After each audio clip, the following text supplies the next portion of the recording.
Hey everybody, I want you to join us tonight because this is like a really special event we're having. We were going to have our first live stream tonight, but yeah, technology won the battle. I fought it, Dwayne fought it, and we lost.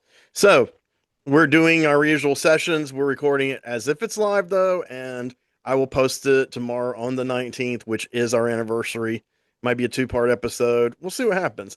So basically, we're here not with a particular agenda or theme or whatever, or one particular movie, but we're just going to talk about movies in general and about our connections with them, and each other. So this is our second anniversary, July 19th, 2023. Our first episode aired. Uh, Out of this crew on the screen now, me and Tim were the only ones that were there. Though some other people coming later were also. Um, and Tim is to my left or right, Tim Tolbert. Okay, and then it's worth mentioning CF Roberts is my co-host. He's below me. Hey. And then our newest legendary panelist is Robert Sagetti. All right. Howdy. And then Frances A. Chu, who hasn't been with us since the Comfort Films special. And she actually was an OG cast member, but had to leave the show right before we recorded the first episode. So I still give her that prop, even because with the problems we were having right before this first episode, it's a miracle it even got recorded, much less it had eight people on it, eight or nine, I think. But anyway, almost half of those people are still with the show, so that's very cool. And Chuck's been with the show almost since the beginning. I think he came in like 2, 3 months later, and then so yeah, everything's pretty cool there. So we'll be seeing some other people later like that. But anyway, so if you're watching the show or you have watched the show, you probably know basically we cover movies, we cover cult movies, we cover cult TV, we cover anything kind of related to that. Sometimes we'll go into tangents of other media that's, tangents that are tangential to that. And we do topics and we each, pick movies that we particularly want to talk about on a particular topic, or we'll do symposiums where we all talk about film we've all seen. And our most recent one, currently in progress, is our David Lynch symposium, which is a massive series, and part 5 will be posted this weekend. Um, and it will be a double-sized episode also to celebrate our anniversary. So you'll get to see 2 David Lynch reviews for the price of one. Um, and then we also occasionally do interviews. And our last interview, I believe, was with the great Richard Stanley, a brilliant film director. And it's our biggest one so far. We do a little bit of everything. So, but those are kind of our 3 main like tiers.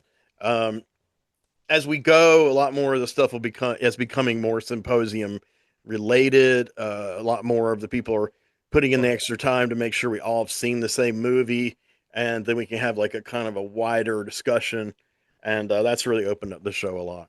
So now I've introduced everybody. We're just basically going to talk about movies. I want to ask people a few questions related to the show and related to movies that I'm curious about. So I don't think I've prompted anyone. Well, a couple of you I have, but the rest I haven't. So I apologize. So we're live. We're live. We can't stop. Okay. So I'm gonna go with Tim first because he came first. Okay. Tim, Yeah. what is your favorite film that we have ever covered on this channel Oh God, that you can think of? that's something I would have had to have thought about, ahead of time. Because to be honest with you, and I don't want to make this like I like most of the stuff that you guys talk about. I think Henry and I mostly we have the same taste. I always say like Henry might not like movies that I like, but I like mostly everything that Henry likes. So, Fair enough. so I, Do you have a off favorite the top review of my that head, you? Sorry, go ahead. no, no, yeah. Favorite review Yeah, a that favorite review I that you've did. done. Like I really kicked ass God, on that review, man.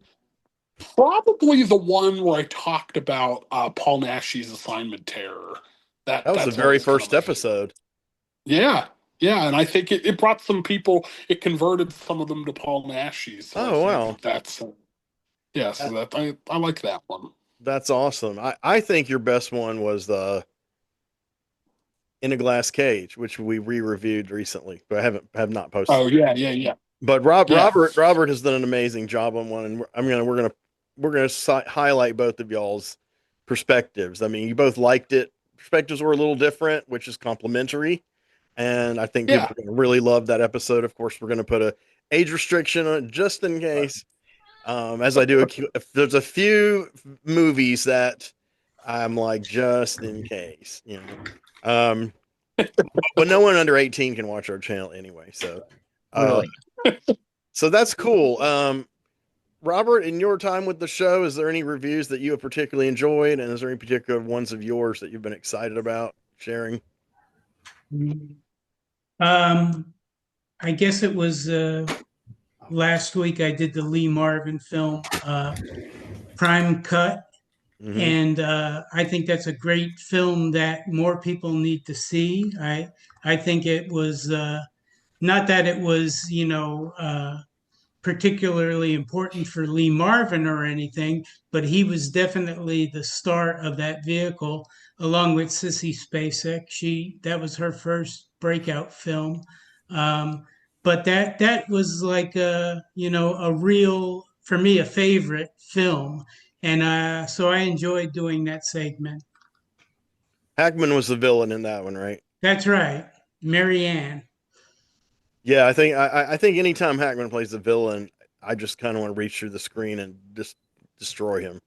Yeah, he was He's utterly particularly repellent. nasty.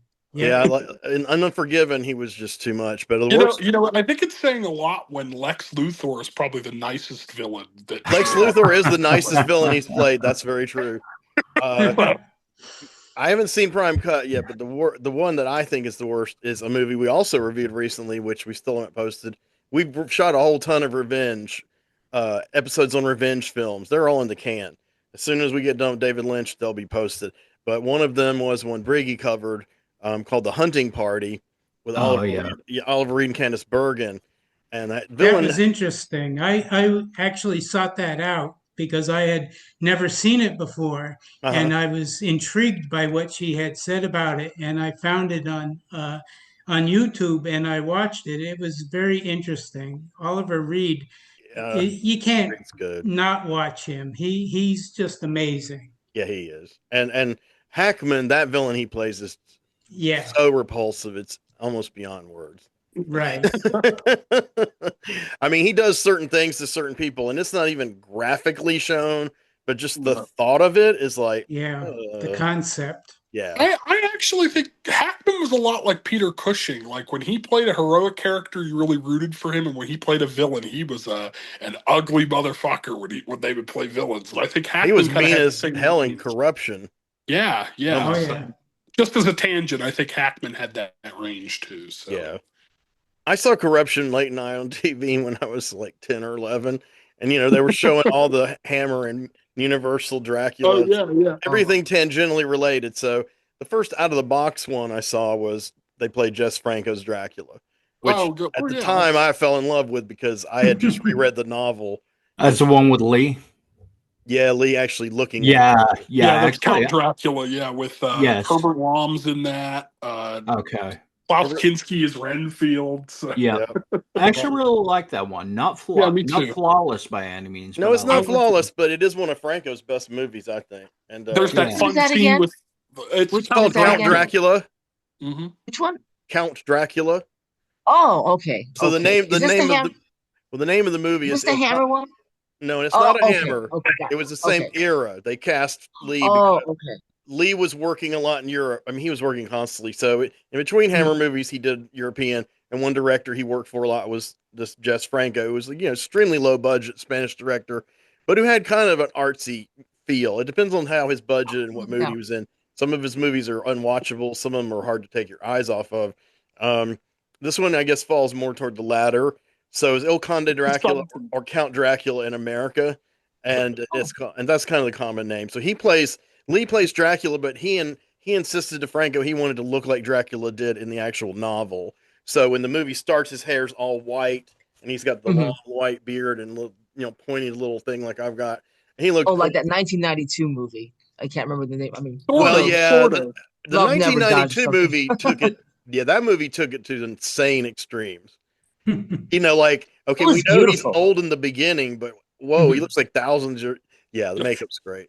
And so someone's coming aboard. Hark, It's tis Dwayne Dwayne. Cochran, our producer. Oh yeah, There he is. Hello. what's up, Here I sir? am. Oh, Good to Howdy. see you. You remember everybody? I don't think you've met Robert yet, though. Haven't met But Robert yet, but yeah, everyone else I do remember. Hey, Robert, folks. this is Dwayne, our producer. He's also an Yep. original cast member, an OG. So this is quite an event. We were just talking about Dracula movies and Christopher Lee and Gene Hackman. So we're mainly talking about. I was asking them, what is your favorite movie that we've ever covered, and what's your favorite movie you've ever reviewed here? So I think it's Chuck's turn. Wow. Oh, Hey, jeez. I'm going in clockwise order, dude. All right. All right. My favorite movie that we've ever covered. I mean, I know there's so many, but Yeah, there are so many of those. can you think of one that you've covered that you thought was? Possibly Blue Velvet. Yeah, Blue you did do Velvet, the synopsis on Blue Velvet. That's true. and a lot of the Lynch ones, generally speaking. You know what I liked of yours, Chuck? I liked your review for Barfly. That's the one that I Oh, listed. Yeah, I you were like my sitting in on review for that one. Yeah. Barfly. Yeah. Tim and Yvonne, he's Bet Izan, friend of the channel. His name I can't even say. Yvette Izan is a Filipino film actress, producer, model, and dancer. We interviewed her for issue episode 117. Tim and I did, and she did appear during our zombie special for Halloween. And after we talked about her zombie movies, then she just was like, I'll hang out with you for a while. And I'm like, and she just stayed for the whole thing. I mean, she was playing on her phone a lot, but I could tell she's paying attention. That's what was weird. And I'm sorry she took so much of your time. She's like, it's fine, it's great. And honestly, I did extend an invite to her tonight, but she never got them. Yeah, I extended it to her on two of her different social media. So only time she sees me, I think it's when I comment on one of her actual pictures, but I couldn't get her through. I couldn't get her through Instagram or YouTube directly. So Instagram or Messenger. She's Um, here in spirit. she's here in spirit, yes, and yeah, she also attended your Barfly review. That was a good one. And as far as the Lynch ones, I'm rewatching all of it. Some of it watching it for the first time ever because I've gotten so behind. But I'm finishing up the newest one. Uh, I was telling these guys about this a minute ago. Going to have one with Dune and Elephant Man in one double length video. It'll be about an hour and a half, but it's great. I mean, because the first like five in the series, especially, have a larger amount of contributors, and so it's kind of interesting getting a wide variety of views. And we tried to call on like everybody, and some people like had like a lot to say. Like really, everybody had a lot to say, but Chuck did a great job with the synopses, and that's a thankless job. I think the only synopsis I did was Inland Empire, maybe, and that wasn't exactly a synopsis. I think it was me, Chuck, and Briggy trying to figure this movie out for 2 hours and enjoying it. Well, synopsizing some of the Lynch movies, like how do you synopsize Eraserhead? Yeah, but you This did it. happens. You did it though. Yeah, I in kind of a uh, I don't know, 5 minute rough sketch. Yeah, That but was on TCM the other night. Oh oi, wow. Yeah. I think yeah, the David Lynch series is really great, and really there's one more of yours that you did a good synopsis for that I haven't posted yet coming up, which is I don't remember if you did the synopsis for a straight story, if I did, but you did Mulholland I Drive. think it may have been you. Yeah, I did Mulholland Drive. And Justin, of course, had just watched it for the first time and was just like his mind was blown apart. Yeah. And so yeah, I'm getting to those. I've been very ill, just so everybody in the audience and here knows, in case I haven't told anybody. So yeah, I have an extremely messed up, a couple of extremely messed up medical conditions. One is which is potentially fatal, but it's under control fine. The unpotentially fatal one is just disabling. So that's why I'm sitting here with a cane, and this is how I walk, and not very often and not very well either. but it doesn't hurt too much to get dressed up for the show, and be on camera. So You need to get one of those silver top canes, like in Dark Shadows. I could, Yeah. but check this out. This thing is With black like a wolf steel. on the head. This thing is Wolf. black steel. Francis, my partner That. is huge with Dark Shadows. Like Oh, cool. he knows people that organized all of the events that they do every year for Dark Shadows, and has all these connections to the cast members and things. And I feel like I'm the only 33-year-old man in America who knows what Dark Shadows is. Good for you. My mom watched Dark Shadows, and Yeah, I love that show. and I've heard of it, but I've never actually It's on seen it. Tubi. How long did it run? Oh God, What- About was it 9 on? years, I think. Let Yeah, me a see. couple of I years. think from Yeah. was it from it was like April 66. 66 Yeah, to like April 1972, something like that. I can't remember. I Yeah. think exactly. but they weren't years the way we think of seasons No, because it was a no. daily show. Yeah. Yeah, It was ran literally 5 a days daily week. soap opera. For those who don't know, And Right. where Yeah. can you see it, Tim? Tubi. Tubi. Yes. Tubi, it's broken into 2 different ones. There's kind of so the vampire Barnabas Collins showed up like midway through the show, and he's the most famous part of the show. So when you watch it on Tubi, they split it with the beginning, which is the episodes before Barnabas Collins shows up, and then the regular version, quote unquote, which is from when he shows up to the end of the show, and that's So- how. And that's when those ratings went up. Yeah. And Go Dark ahead. Shadows is a continuous storyline. It was a soap I opera. thought it was It like was a a Twilight soap Zone Yeah. show. opera. No, it's a No, soap it opera. was just like Guiding opera, Light, yeah. except it was supernatural. Really? No Yeah, wonder my They actually, had, like, some of the all actors this- went on to do Guiding Light. Yep. Yeah. Well, actually, there's lots of horror incorporated. Like, Turner the Screw. There are elements in Jane Eyre, and of course Frankenstein. And I think one of them is not really horror, but it was from I think the Crucible. I'm not exactly sure, but like some of the big hits of the day. But yeah, They it did does have the incorporate a lot of werewolf horror. character at Yeah. one Oh point. yeah, that's right. There's a werewolf Oh, yeah. character as well, Yeah. too. Yeah. Yeah. You guys know more about this than I do. I mean, my mom watched it, but I didn't. I mean, I didn't. Yeah. I didn't even see her watching it. She didn't watch it as faithfully as she did, like As the World Turns, for instance. Oh yeah. Yeah. But there I were actually some, just finished. It was Soap. on at like 4 o'clock in the afternoon. Yep. So Yeah. when So I you was about got to out ask, they- from when they did it didn't- come on? they didn't play it in Charlotte, North Carolina, except for like the first a year or two. By the 70s, they were not playing it in Charlotte. Charlotte was scared of everything. They didn't start playing The Young and the Restless, which began in 73, until 79. Wow. And they I'm didn't glad- begin playing Soap till the second season because they're so afraid in Charlotte that Oh, yeah. everything's going to like pervert you. So we're talking Oh, about yeah. how late it took us to get soap operas and things, Bill. Sorry. There, Hey, how Bill. you doing, everybody? How's it going, I man? can't stay How are long. you? Hey. Oh, I Hi. can't stay long. I'm up in state New York. You look comfy. Yeah, Yeah, I'll oh. be dipping out in a couple minutes. I wanted to say hi to everybody.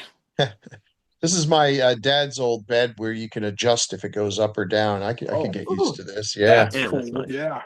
but and you can fold up the knees. I can go like this. Does that count? Yeah. I I just I gotta be careful remember him well for being in hospital. So.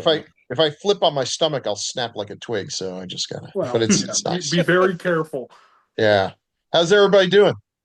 We're Good. doing pretty good. Doing We're well. we're just telling whoever's going to be watching this who we are, what we're doing, and catching up. And I've been asking people like, what is your favorite episode? What is your favorite movie we've ever covered? Oh, And if that's too hard, or even if not, what is your favorite one that you've ever talked about on here? Like you were like, I fucking nailed that one, man. Or at least you were proud, or not ashamed, at the very least. my problem is I do so many podcasts that I know. I tend to forget which I think I've probably done more on this one than any other because we can do multiple. If you throw things. out a name, I'll tell you whether it's on here or not. I always have your back on those. I mean, it's fun talking about. I don't get to talk about things like Flesh Gordon on Yeah. because these marginal movies. Although we just on another podcast we just did Necromantic, and it's like, oh, Which we had just done on here. Chuck and I mhm, did. Yeah. mhm. I mean this one. This is definitely the podcast where more movies are talked about that I did not even know existed. Wow. I'm curious. Yeah. Has anyone? I'm sorry, Bill. No, go right ahead. Has anyone, George? Henry, you probably heard of this. Gourmet Zombie Chef from Hell. I've Which seen was it. done I've heard of that. Don Yes. Swan. Don Swan. You've heard it? You've seen it? I've seen it. I haven't Was seen it. Herschel Gordon Lewis at all involved in that? Honestly, I can't remember. No, I didn't even think about it till now. his one of his special effects assistants was J.G. Patterson, who's a distant cousin of mine. My mom was a Patterson, and And Ah, I never met this guy, but it was made in Charlotte in the 70s, I yeah, think. oh I eighties found wow. it in and yeah, I 80s. found it in a video rental place. You know, back when they first opened, they didn't have a lot of movies, and they had like these tons of like horror movies and stuff you'd never heard of. And after working at Barnes and Noble, one day I remember it was like when you watch the movie, it's like written by Don Swan, directed by Don Swan, edited by Don Swan. And I actually Ah, waited on the guy in Barnes and Noble and didn't realize it until he left. I wanted to tell him how awesome I thought that movie was. I mean, it's completely cheesy. It's Hmm. just very It low is. budget, but I didn't know if anyone had ever heard of it. So I'm actually happy that someone's actually um, heard of it before. You could see a copy on YouTube, but it's so washed out from like maybe what yeah. I fourth think that's generation how I cassette. saw it. I don't think I've seen it Really? on any streaming. But No, I it haven't. was from the 80s, and yeah, I remember when it came out because there were people, because Don wrote for Creative Loafing, so he Don was did? yeah, he was well known in Okay. Charlotte among people of the older generation than mine. But Mhm. of course, we all kept up to Creative Loafing because my friends and I were like in bands, and we were trying to get people's attention, the writers, and then I ended up writing for Creative Loafing about comic books, but that's another story. But yeah, Don, I never met Don, but yeah, Don wrote for Loafing, and so some of their film critics would write these kind of funny things about it, like reminiscing with Don. I can't remember if it was an interview or kind of a whatever, but they're like, our own Don Swan created this masterpiece. And you could tell the person writing it did not think it was a masterpiece whatsoever. But he was just like, Don's my buddy. This is a bad movie. We got to talk Mm. about it. Right. But there is an early Charlotte filmed bad movie that actually is quite stylish that was shot on film called Axe, made in the early 70s, Hmm. which is also known as California Axe Massacre. Something weird put it out. It's on all the streaming channels. I've It's seen that. pretty Yeah. effective, I think. Pretty effective. Yeah. It's not well lit. It doesn't look like it was made in Charlotte. No, I'm kidding. But the Zorma, I think Zombie Chef from Hell was shot on film, but maybe 16 millimeter, but I almost want to say maybe Super 8. I don't know. Did you see? It's got that Super 8 look to it with the lighting. It's so hard to get the lighting right on these low budget movies when Oh you're yeah, shooting on no, film, which is why that's everybody went to video. And now, of course, the cameras are so good that Yeah. you can do a Stanley Kubrick. You can light by candlelight if you want and actually be Yeah. able to see it. But there Yes. was that period in the 80s when shooting on Super 8 or even 16 and blowing it up, and then you look at the results and it's like, Yeah. When you watch them on like YouTube or something, the picture quality is absolutely dreadful. Half wow, the time, the I can't yeah, even it's worst. tell what's garbage. going on in some of these Yeah. movies. Well, as a film leaning person, no offense against anybody, because I mean we have people who are been on the show who've made things on video. I've been in some of them, and and the thing in that period was just when I was starting to rent movies. So when I would see movies like y'all are describing, and then I would see like shot on video stuff my friends were starting to make, the Super 8 and Muddy ones look 100,000 times better than video did back then. Now, Yeah. video Yeah. now, of course, yeah.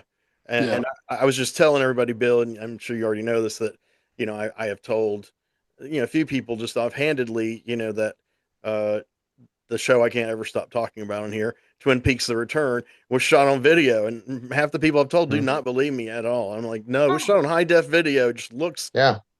like film. I mean, it's got David Right. Lynch and Peter Deming. They know what the hell they're yeah. doing.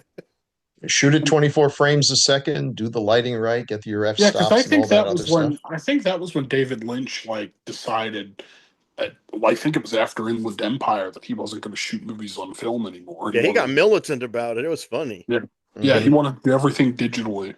It's like, never am I going to waste this Well, it's just money like again. I saw 28 years later in the Mm. theater, and I think that was shot on an iPhone for the Yes, most Yeah, part. 11 yeah. iPhones Yeah, edited yeah, together. and the way that they did the lighting and like the compositions of shots, I mean, you wouldn't, other than some of like kind of the guerrilla style of some of how they filmed it, you can't tell that it was on an iPhone, in my What opinion. Yeah. I haven't seen it. I don't know how many here have seen it. I don't know I many who have. But what's your overall appraisal of that film?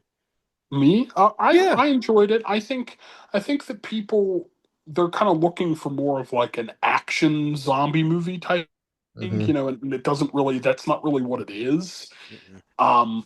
But I think that it's good. It's worthy of, kind of the legacy of a lot of the great classic, zombie movies, especially European. And yeah, I thought it was really good.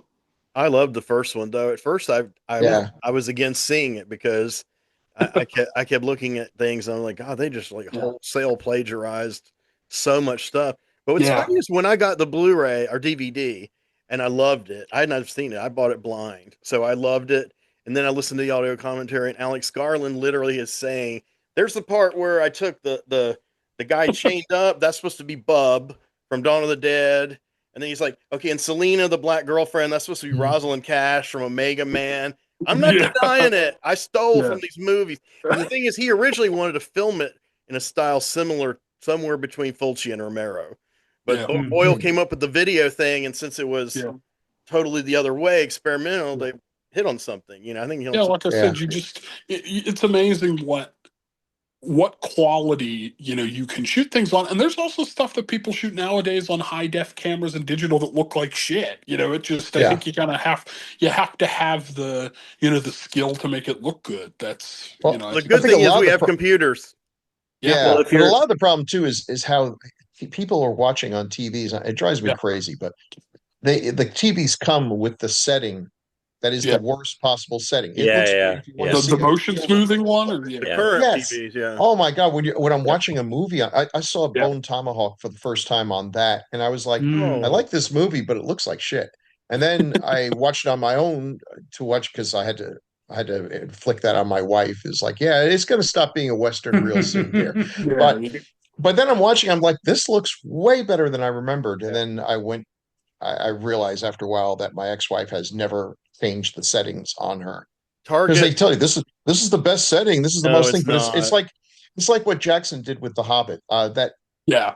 That I don't 48 like that frames a look. second or 62 frames a second, whatever it Yeah, was that looked real Yeah, life was, it was looks struggling. weird, right. and they used to at Target, we sold TVs.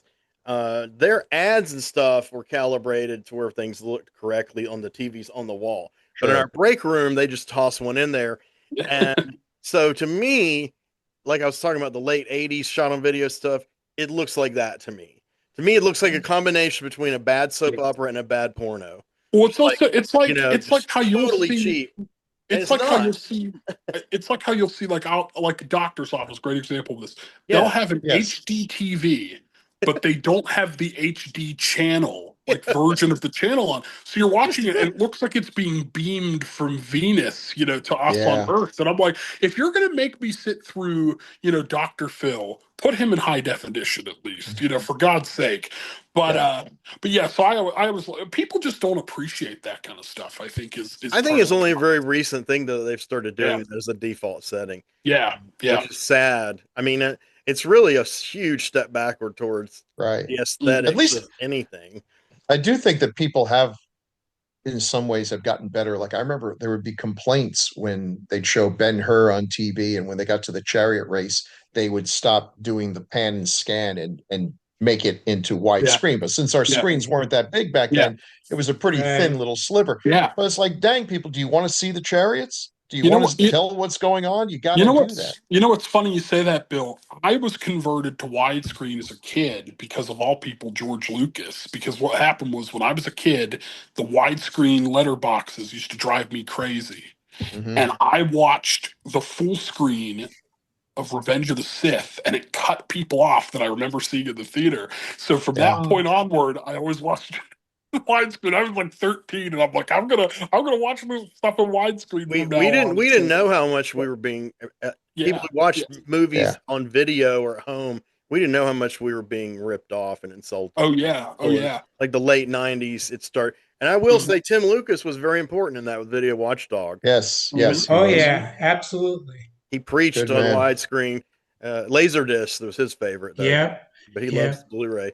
I'd Uh, say Video Watchdog was one of the most influential things on my Oh, movie Thunder from loving. Down Under's here. oh, mine too. I mean, we Oh, wouldn't be here. Hey, Oh, it's the Justin, Shining set. Hey, Justin. hey, Justin. live from G'day. Australia. He's in Perth. Has anyone ever messed with VCDs, video CDs, popular I think in Asia? I I've don't really know seen much them about before, them. but I've never used them. But I've seen them like at secondhand stores and stuff. Yeah. Like, yeah, they're interesting. Isn't there also a kind of format that was like for music videos specifically that was almost like a laser disc Yeah, or there's even a CD or something? Blu-ray for music only. Yeah, I Video. forget what the format was that I'm thinking of, but they I know what you're literally talking would about. just, I yeah, can't remember it either, It but I was remember like it now. something like DVD. Henry, VCD. Yeah. Yeah. I'm gonna go now. Okay, Oh, I've got okay. a ton of Oh, stuff to finish up before Okay. Don't a writer worry. No, shows it up. was good to see you, Thanks for Francis. Hey, it was hanging great out to with Great see to you us. see too. you. Great to meet. Nice Yes. seeing Hopefully, you. I'll see you Yeah. guys again soon. Oh yeah, Yes. yeah. Okay. Good Definitely for talking to Halloween. you. Definitely for Yes, Halloween. Oh, yeah, absolutely. take care, Bye Okay, Francis. have a bye. Bye great bye. one. Take care, Okay, Francis. bye. Video CDs were fun, but you could only fit it was just like music. You could only fit about 84 minutes of a video Oh yeah, on it. So if you bought a movie, you'd have to get it on 2 discs, yeah, and they would yeah. play in DVD players, and they were very easy to download. Like I remember downloading Crouching Tiger, Hidden Dragon in Mm. VCD format, and then you can just kind of piece it together and watch it, on a computer I remember as a or kid somewhere. some VHS tapes, of longer movies. They would used to come in like 2 packs, Oh, Oh sure. yeah. Yeah. that would be in the yeah. Yeah. Blu-ray has solved almost all of the storage problem. I think Yeah, I think and I've converted to 4K, and that's like a whole other, that's a See, whole that's other what I'm ball. doing. I only Yeah, get a movie in 4K unless yeah, it's just not available, which a yep, lot of yep. animation is not. Hmm. But yeah, I can only watch 4K now Yeah, Uh-huh. on it now that I have a yeah. Blu-ray player. Oh yeah, absolutely. Yeah, That's what I I had to do I feel go. you. too. I feel you there. Most of the Anyone movies I remember? love, though, are so cheap that 4K is only going to show just how damn cheap they were. It's like Oh, and things I I didn't like notice that before. actually. I Yeah. actually like that about the format. I think that it really puts. I like the tactile nature of it, so it almost looks like you're watching like a stage play half the time because you can. I Mhm. remember like the Mm, 4K of the Lord of the Rings. You could basically see like the where the green screen starts and where the actors are. The compositing interesting. just is a totally yeah. So it's interesting to watch stuff in that format. I think. Any anyone ever see or remember something called Divx from Circuit City? It No. was I vaguely remember that. Yeah, it was like okay, like so I've heard of the it. DVDs were called DivX discs. Right.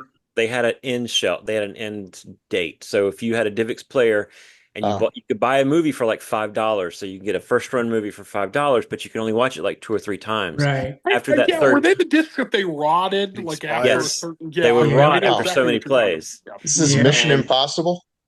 yeah, about. exactly. And like and they would really try to push this on you, like this is great. The disc's only $5, but Yeah, I'm like, but it's gonna die in like yeah. Yeah. third I time, think of second, third time. I think of that gag in Spaceballs with the instant cassettes. They're out in stores before the movie is finished. That's the Yeah. joke. That was a crazy man. That was interesting time. Yeah, I watched it was a YouTube video that was about like failed analog formats and failed Mhm. formats and things. And one of the things they talked about was that. And I remember sitting there thinking, like, that's a stupid idea. Who the hell came up with that? Yeah, yeah, yeah. Damn. Well, for those who came in late or just coming in, Sorry. Justin Cotton is here now. He's our other co-host and also a Hi, founding hi. father of the channel. So we have 1, 2, 4 of us, 5 of us. That's like a diamond on my screen, like the frenetic 5. Fantastic. I Yeah, think it's a that's good it's a fantastic. good turnout. Good Ju- turnout today, isn't it? Justin, Well, who I more always are coming, call Justin. Don't worry. I always call the Thunder from Down Under, and unfortunately, Yeah. he's not giving us the gun show currently at the moment. But that's okay. Yeah, what's up with that? It must be cold in there. It is. It's winter here, and it's kind of Okay. middle of winter as well. So it's Well, been cold. I've no got a better or sweatshirt on. worse place to be at for winter than the Overlook Hotel. So just remember to Ah, light the That's boiler, right. as Yeah. often as you Oh, yeah. can. Be careful who you let Well, inside. my last film I reviewed was Cold Pursuit, which was in Colorado as well, and that was Yeah, kind of yeah. the Rocky Mountains territory as well. And that Yeah, that yeah. movie sounded like the absolute nadir of a current Netflix action movie cliches. Like they put every cliche they could think of into one whole movie, and all the names of the Uh, characters were like, I don't know. I was very One of the entertained by your characters' last review. name had to have been Steele because you can't make a movie like that without somebody named like Chuck Steele or They had or no, they had something. one word names. They had like sounds like a Mustang porno. and every time he'd introduce a new character, I'd be like laughing, like what the hell? And then With you Cold talk to Pursuit, yeah, Mustang, I'm like, well, what? Yeah, it was very, This very Cop good. Pursuit was kind of a comedy as well as a serious film. It was definitely trying to take the piss as well. So that was what was good about it, actually. If Yeah, it wasn't for that, it would have been a bit formulaic. Yeah. it's deliberately formulaic, knows it is, and yeah, you can I have to say, coincidentally, 2 days later, I went to the cinema and saw Excalibur for the first time, which is Oh, I love that. 1981 British film. And there was all Yeah. these people, really famous people, popping up in these early roles, like Liam Neeson Yeah. was in for about Yeah. 15 minutes of Liam Neeson was in it. Yep. Yeah. Yep. Patrick Stewart has a small role. Patrick Yep. Stewart, yeah. And he Excalibur was is in this wonderful. Gabriel Byrne has a Beautiful small Helen role. Mirren. Yeah. Gabriel It's all Byrne good. and Helen Nicole Mirren. Williamson Yeah. is in that, I think. Nickel, he has the that's one biggest of the role. greatest performances Yeah. ever. Just Yeah, so he's great as perfect. Merlin. That voice is. Hell yeah. He's the Gnome King in Return to Oz, for those who Yes, are he is a Gnome King. Yeah, he's great in that. I Yeah. got Merlin he was the completely villain in wrong. Spawn too. Yeah. I thought- Caligostro. I thought Merlin was played by the same character that played Obi-Wan Kenobi in the original Star Wars. No, that was Alec Guinness. no. That wasn't him. So I got Who that did one you wrong. think played that? Why would he play? I thought it was Alec Obi-Wan Guinness. Kenobi. Ewan McGregor. No, Alec Yeah. Guinness. Alec Alec Guinness. Guinness was In the not original one in was Alec Excalibur. Guinness. Yeah. I think he was dead by the time of Excalibur. I could be wrong, but he died early in my lifetime. Not terribly long after Empire Strikes Back, but I don't Well, remember. no, he made Return of the Jedi, so he would have died post. Was Guinness in Return of the Jedi? I think he was. New Yeah. footage. Oh yeah. Yeah, Remember, he's he the- shows okay. up at the end, and Yeah, and I know they that. change But, this. okay. He's Yeah, a ghost, and he's an old ghost, and then meanwhile Anakin shows up as young Anakin. Obi-Wan's like, "What the Let me hell?" look. Well, what they year he changed died. it. Yeah, that was a raw deal. Yes, it was silly. Kill a Hey, bunch of kids, you get to come back as a hot young Jedi ghost. But do whatever you want. yeah, I listen to all the shows, but I have to admit I get a little confused, or I don't always remember who reviewed what. But who reviewed Train to Busan? Was it Bill? It was Nick Mays, believe it or not. Oh, okay, because that's one that was reviewed on here that I'd never seen, and oh, it's a great movie. I picked Ooh, I picked that up recently in 4K. That was pretty. Oh yeah, that's a good 4K too. Yeah, it Mhm. was pretty amazing. By the way, everybody, Alec Guinness actually died in. You're 2000. never going to believe this. 2000. I know. Yeah. I didn't. I Wow. thought it was the early '90s. Wow. No. So he died in 2000. So he could have been an Excalibur and just He could have watched done it. it. Yeah, he might have been in the background. So he lived long enough to enjoy all those Star Wars residual checks. Probably, yeah. Good, As But he far as- didn't like the movies, did he? He didn't. I don't think he No. liked them. No, I don't but he think- liked the residual checks. Yeah, he loved Yeah. that part. Yeah. As far as Train to Busan, You wouldn't like the Phantom Menace very much. for those who was Oh. watching, and for Dwayne or anyone else who don't know, Train to Busan has 2 sequels, which Hmm. arguably, in my opinion, are better than the original. But I know no one will agree. Wow. I mean, the one I think is better is the animated one. Seoul Station, I think, is vastly better than Train to Busan. I like Yeah, and Train then to the other one Busan. is Peninsula, yeah. Yeah, Peninsula is as good, I think. Yeah. And Unless, does Peninsula does it feature the pregnant woman and the little girl, or is it completely different people? that I it's- can't remember. I I watched. think it's it complete. once I and think they kind of finished. act like Romero, where it's like completely different. Yeah, it's the people. same Same reality. world. Okay. Yeah. Soul Right. Station, I think, is kind of like a sort of a sequel and sort of a prequel, and it's Yeah. the animation is really cool and it gives you a lot more information about Yeah. the world and what's happening. And Yeah. I just thought it was more from a like sci-fi viewpoint. I thought it was more interesting. But yeah, Nick reviewed Busan. He had never seen it. He never heard of it. I don't even think he'd ever seen a Korean movie in his life. So I mean, it was interesting hearing his point of view.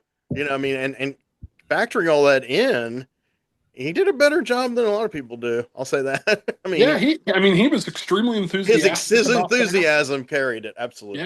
Yeah, it was. Yeah, that was a fun review. He did But, a pretty. I challenged him for Halloween. He did a review of.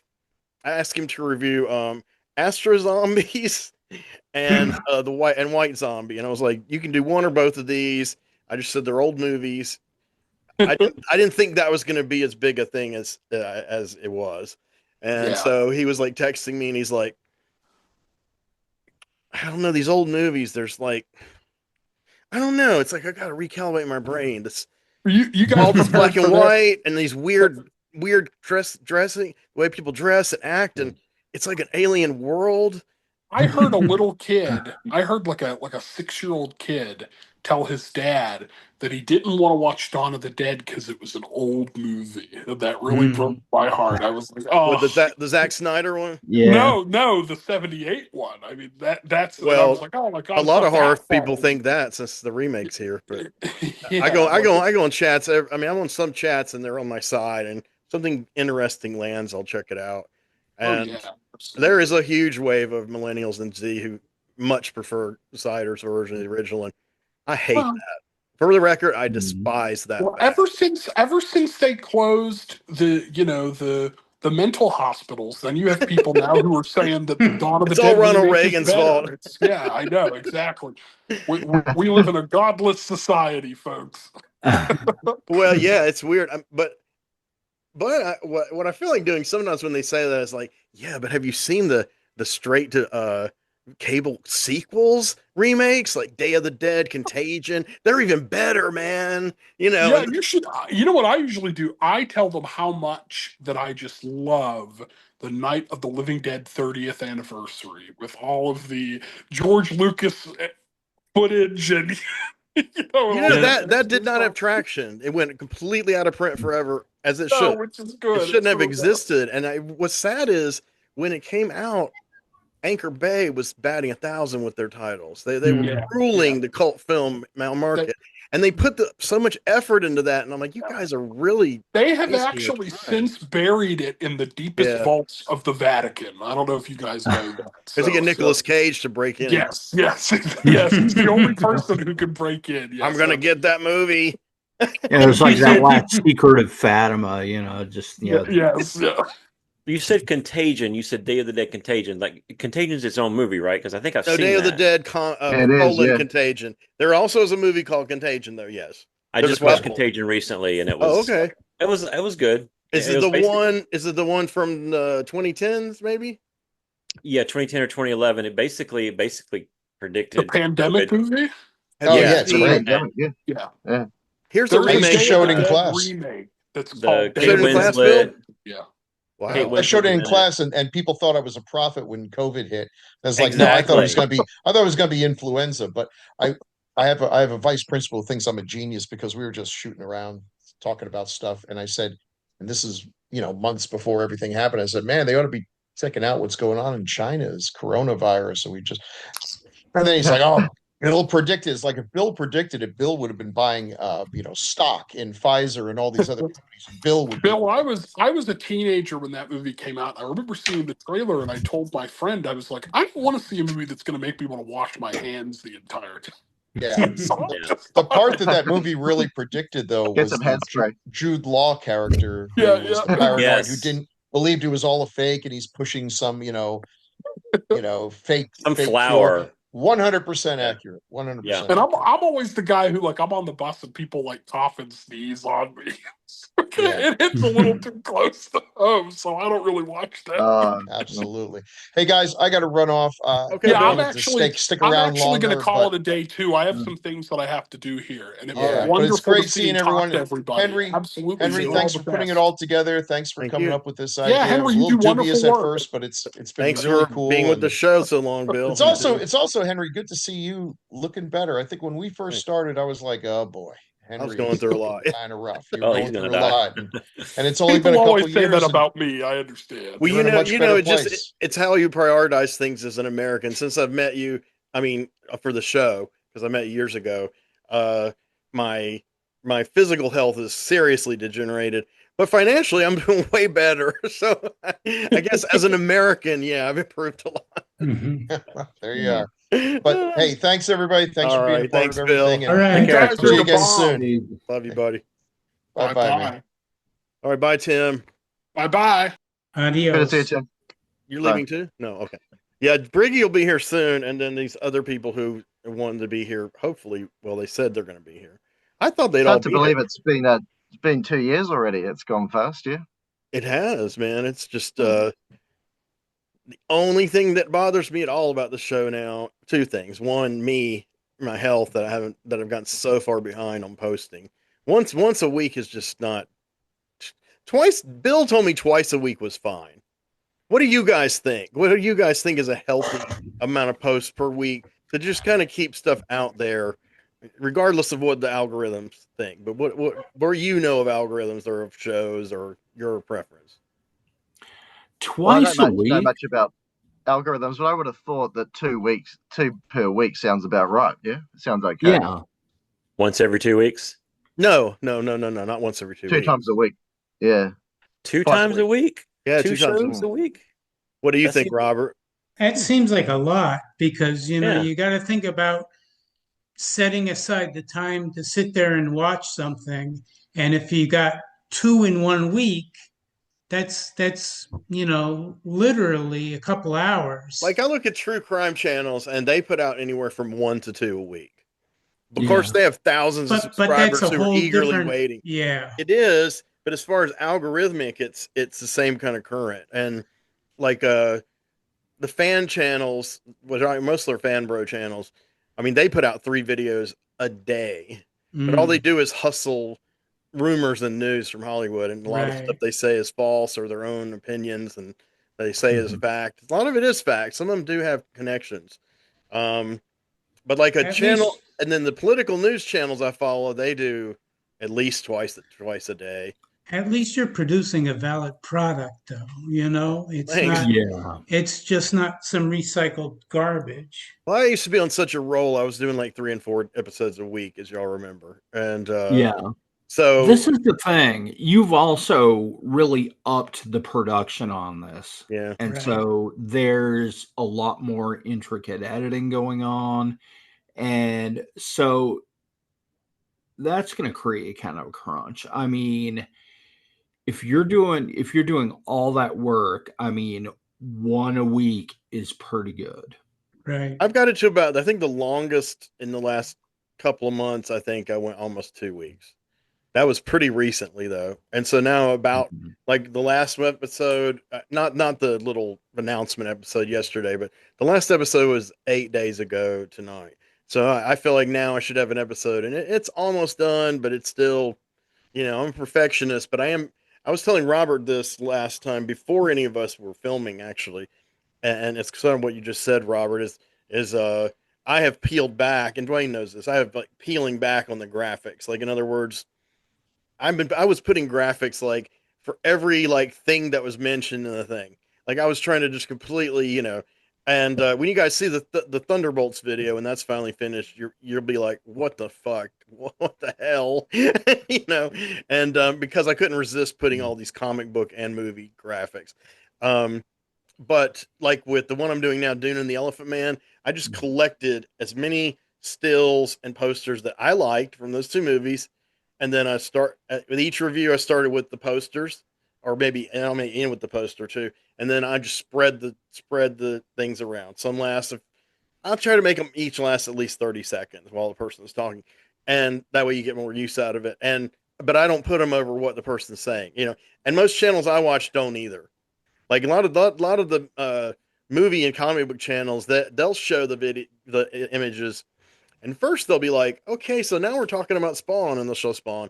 Then they'll go into thing. Then they'll go on to some other tangent, and then they'll like Spawn did this, and you'll see the Fantastic Four. They'll see some other stuff that's just there. Especially if it's moving stuff like scenes, they'll just keep Yeah. repeating the scenes Just over and over. filler. But I just am like, yeah. I mean, if you're gonna watch The Elephant Man, you got to find the scenes yourself. I mean, but these scenes are in the movie, so this is going to be the beginning of making it a lot simpler for me, a lot faster, hopefully. So we'll see.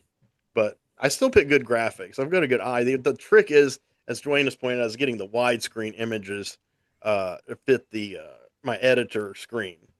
And sometimes they look perfect, but I can't eyeball everything. And sometimes I'll put one and it'll have a little, break, and it won't be black. It'll be like you can see the people talking. So the first ones I did, like on Sinners, there's a lot of that, especially when I did vertical images. And since I'd Yeah, seen since I'd seen people doing that before, it didn't bother me. But Dwayne pointed out, it'd be cooler to do it kind of seamless, which it would. So I'm a lot closer to that now. I think for this Lynch one, it's pretty much all going to be widescreen. And then if there is a particular vertical or one sheet poster that I want to use, I have a bunch of black backgrounds saved in my paint thing. So I'll just put the black background and put like one or two.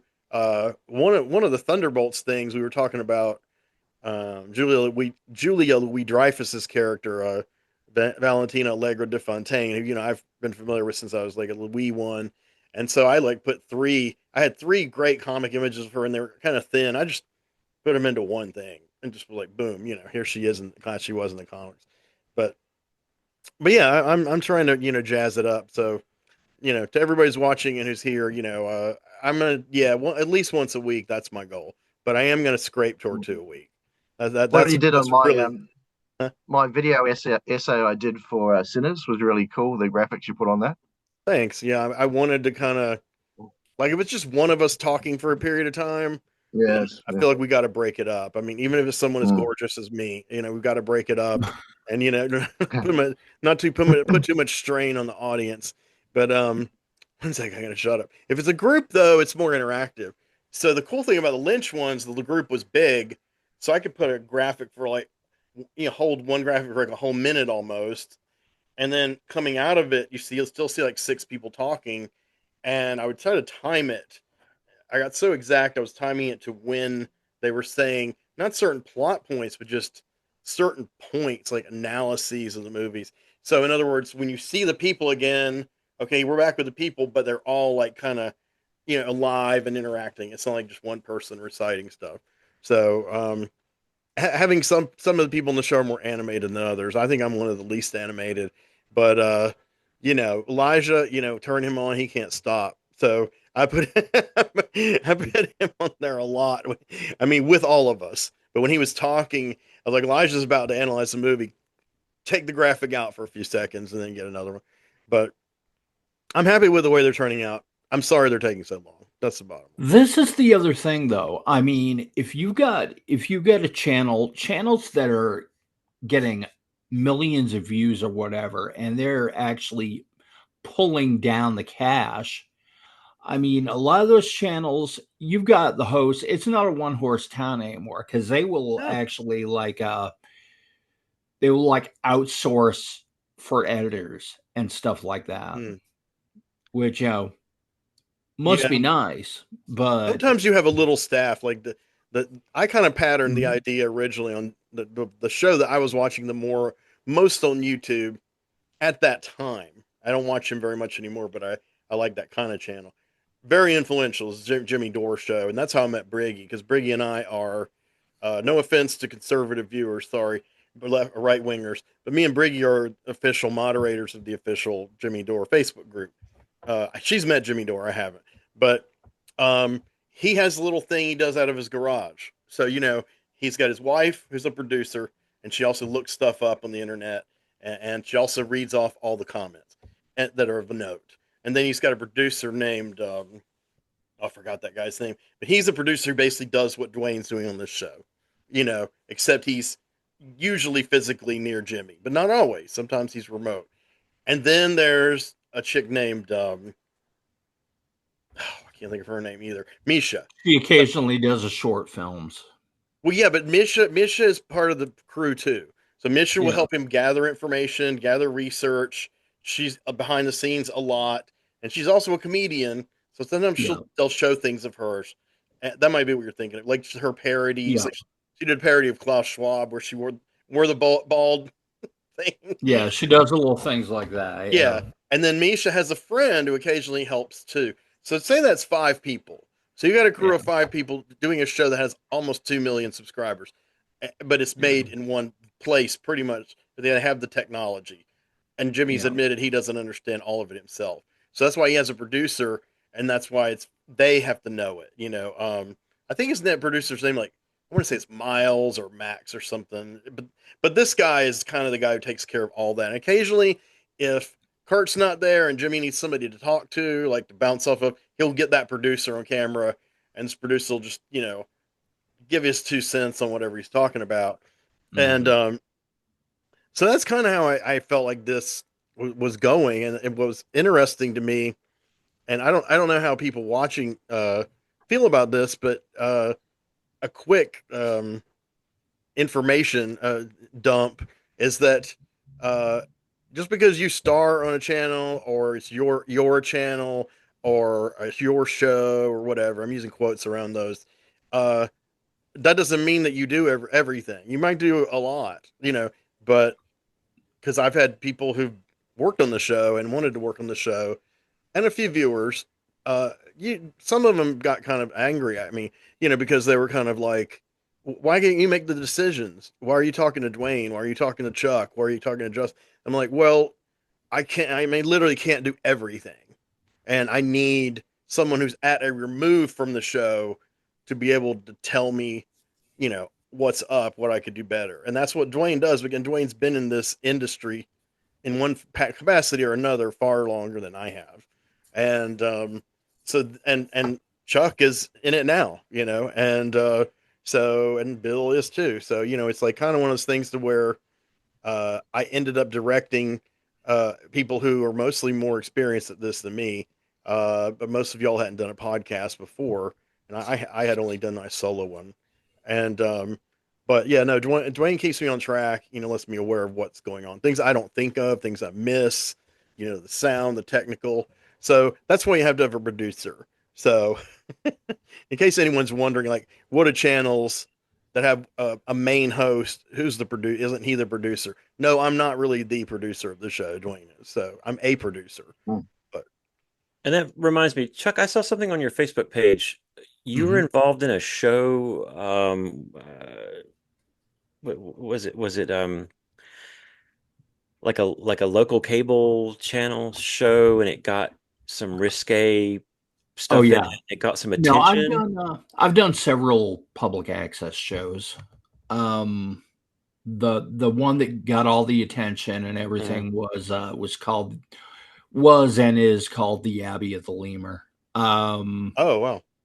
Yeah. If you look, I have a Facebook group. I have a bunch of different little semi pages or group pages or whatever. But I created a page called Lemur Republic, and it's largely dedicated to Abbey of the Lemur and other such stuff. But it's if you go to my YouTube channel, you can see most episodes of the show.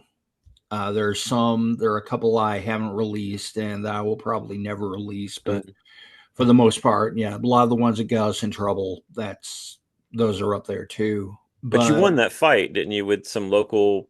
We did, yeah. Yeah. We got we have battled over from the late 90s up till about 2004. I'm going to say we fought a lot of battles back and forth with people who are trying to get the show shut down, and we won all of them. Were they actually suing you? Yeah. They weren't suing, but they were trying to get us thrown off the channel, trying to get us banned or killed or whatever. But at one point, we wound up with one guy who was more or less acting as proxy for the local government, which was kind of bad news because kind of the basic idea of public access is that basically when government was laying all this, or when cable companies were laying all those cables around the town as kind of the advent of cable TV, cities asked them, okay, so we're allowing you to do this. You got to do us up this little station that we can use as a public service. And so a lot of these stations, including the one I went to, were basically, they were they're basically nonprofit organizations where you could bring citizens in, and either they paid a little bit of money or in some cases they didn't. The contractor at this point where I live is now letting people do it more or less for free. But you could go in and learn to use the equipment and learn to work on video. And I became a videographer through that station, Oh, and okay. Okay. and now do it. I want to say for a living. Yeah. So yeah, but yeah, basically, bad news bears if you're a government that's trying to shut down Mhm. one of the people who you're giving their First Amendment rights. And so it was kind of a trumped up obscenity complaint. It failed because a lot of people were just looking at it as like these knuckle dragging morons swearing on camera and just baring their butts or whatever else. And they didn't really realize that we actually knew our rights better than they did. Oh, sure. And so we basically they basically painted themselves into a corner, and we were like, Right. nope, can't do that because this, and this. And there's one of the shows that I did put out was our entire obscenity hearing. Oh, wow. And you Yeah, I get remember to seeing the some point when we're. So you guys actually did go to court on this? It wasn't court. It was a meeting of the public access board of Did directors. you do it online or in person? It was in person. Oh, okay. Wow. Okay. Yeah, this is back in 2004. Okay. So it wasn't in Or a 2003. legal court. It was just a hearing among yourselves. Yeah, and one of the main people, one of the people who was kind of a public access or just entertainment law expert kind of came on and said, yeah, as far as anyone who wants to try to throw this TV show off the channel, what's going to happen if you're the government is you can do that, but you're going to be sued. You put yourself in a position to be sued, which is true. And so that just turned into a big sticky wicket legally, but there really have not been a lot of attempts to overtly censor producers since those days, and we're kind of the acid test for a lot of that. Justin, do you have anything like public? Do you know what that means? Public access channels in Australia? Do you know what we're talking about when we say public access? Does that? I Not don't. really. I mean, in terms of, I mean, we've got publicly owned, like government owned, Like channel PBS? called the ABC. Is that what you mean? It's owned by the government rather than private enterprise. Australian Broadcasting Oh, the Corporation. Government would I've be never- like PBS, so public access would be a little PBS. different, right, Dwayne? Well, I've heard of PBS in the US, and I No, I always mean, I'm thought that saying, but was that's a little different than what Dwayne's talking about. yeah, okay, yeah. So like yeah, all right. I'm no expert. I just the public can go in and put on a show, and it'll air on a certain channel at a certain time, and Right. it's not going to be anything like on a popular channel like ABC, NBC, CBS, or whatever, Fox or anything like that. It's just going to be on the local. It's just going to be on some channel, Syndicated, yeah. and you can go in there and pretty much put on whatever you want. So basically, an independent person Well, has the show yeah. idea, and then they have the equipment, so they can film The a show closest in their we have to living that- room and then get hooked up with that network. Sorry, that station. The closest we have to that was probably things like NTV, which is kind of it's on digital TV, but it's only very niche. So indigenous channel, and also in New Zealand, the similar for the Maori channel, which I think is kind of like public access. Yeah, so Okay. that's probably the closest we've got to it. Yeah. Gotcha. Yeah, that sounds kind of like, to a small degree, sounds like what it was. But I like movies with Maori in it. I don't know why. That's just something I'm interested in. With who in it? Maori. Maori. Yeah. I never You asked say me it to go right. and see. Maori. You asked me to go and see that. Well, to watch that film Utu, which is the Maori word for revenge. I haven't so it's watched very it, but I much sent it to you. Yeah, it's a new one, a revenge of a Maori, right? Well, is it new? I thought it was around since the 1980s. That film. Oh, you're Unless right. It's newly on streaming. It just hit Tubi. I'd never heard of it. Oh, okay. So Yeah, that doesn't mean all right. anything. But Yeah, so it's UTU, right? Just one word. yeah, And, UTU. And the one I've never actually seen it. Yeah, I haven't either. I I'm should going watch to it. watch it. Yeah, one that I sent you before. I don't know when you'll get a chance to watch this one, but the heaviest one I think is a chant of Jimmy Blacksmith, and that one is just brutal. I mean, it's brutal because you have an Aboriginal guy and he marries a white woman, and they have some kids, and try to get some land, and they're friends with some of the religious community. So the religious community kind of smooths it out, like it's okay, he's going to be a Christian and all this stuff. And they kind of fuck with him, and he finally just loses his mind and kills every fucking body that he can get, including his family, just everybody. And it's sort of loosely inspired by the real Nat Turner. Are y'all familiar with Nat Turner, who lived in the Oh yeah. 19th century? So Nat Turner was a slave who managed to gather all these other slaves in secret, and at night somehow they'd map the place out. You tell me if I get anything wrong there, Chuck. And they mapped it out, and they came into the homes. There was a few of them. They had axes and blades, and they killed all the white families, including the babies. They just destroyed Yeah. everything. And there's a comic book artist called Kyle Baker. I don't know if you have heard of him, but he lives in New York. He's of mixed race, but he did a comic book series on it, like 2 parts, and I have them. He actually gave them to me and signed them to me because my girlfriend at the time was friends with him, and it was his comics. They're incredible. They're not like self indulgently gory, but they're incredible. A movie that reenacts Nat Turner is Jacob Petty and Prosperity's Goodbye Uncle Sam, or Audio Zio Tom. I'm sorry, Goodbye Uncle Tom, or Audio Zio Tom. I don't know if any of y'all have seen that one. Mm. Have you seen that one, Robert? I've heard of it. I figured. I remember it being covered in Psychotronic Video. I think he had an article one time on that whole series of films. Yeah, Blue Underground put out this amazing Mondo box set that I bought. It was like $150 when it came out, Mm.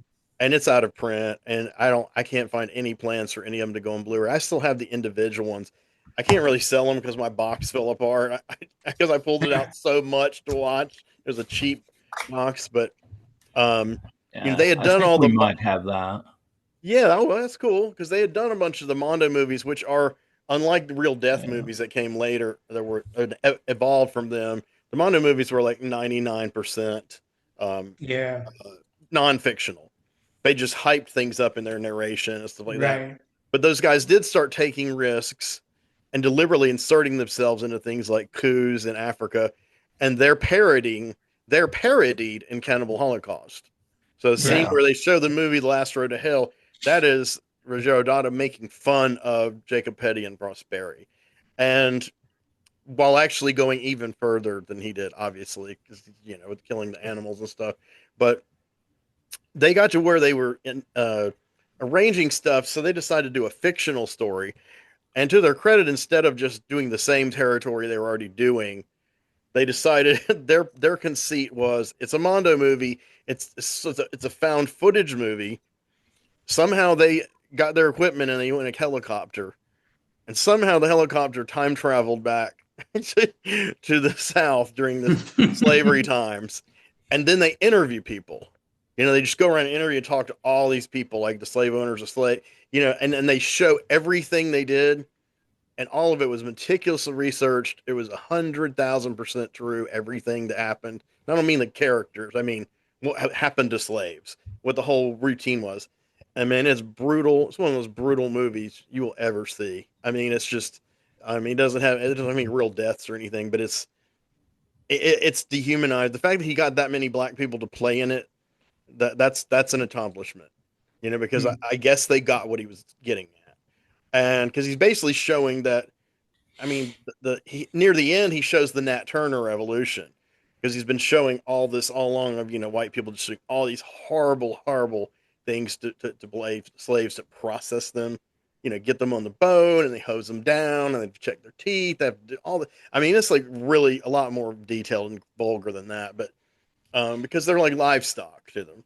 So you get to where Nat Turner killed people on the plantation that were white, and then he goes to the present day which is the early 70s, and this guy's got this cool guy with brown shades and afro. He's just a cool black guy, leather vest. He's just hanging out, and these kids are playing ball in the park, and one of them like throws their ball and it hits him in the head, and they laugh, and then they throw it again and he grabs it, and then in his mind he imagines what he would do to them for a few seconds. It's pretty bloody, and then he gives it back to them, and it's like, like what's changed and what hasn't changed, really. What's the same in our, the way we're conditioned now, and I say we meaning everybody, not black or white, but this is a powerful movie. It had great soundtrack by Riz Ortolani, who did the Monokani, Cannibal Holocaust, tons of gothic movies.